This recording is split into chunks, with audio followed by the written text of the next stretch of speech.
Now, Hugh, you were involved in this written debate. It's a book that recently came out, The Genesis Debate, 3 Views on the Days of Creation.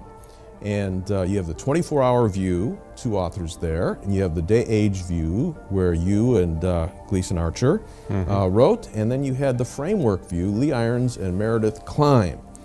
Now, Walter, I got a question off this, because lay people read the introductions of each of these 3 views, and all 3 of them say, now neighbor, this is a literal interpretation of the words of Genesis 1 and 2. So my mother writes in and says, can you have 3 different literal interpretations of Genesis 1 and 2? And Hugh will say, there's probably 4. Okay?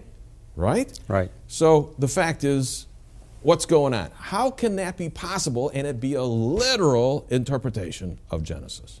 Well, John, I hate to say it, but not all 4 can be correct.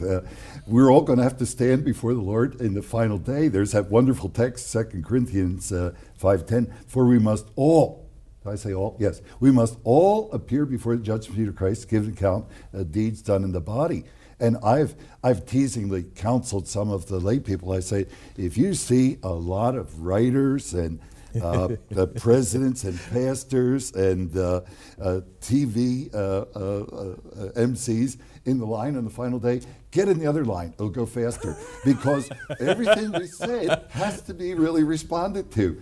And yes, each, I guess, with all their heart, are trying to say, this is what we believe and earnestly think that that text has said. But in the end, the arbiter is not what each of us thinks, but it's what the Word said, and what that writer who stood in the counsel of God, who received the words from the living Lord. So there's only one correct answer and one truth. Truth is not plural. Truth is absolute, and it's singular. So the instincts of your mother were right.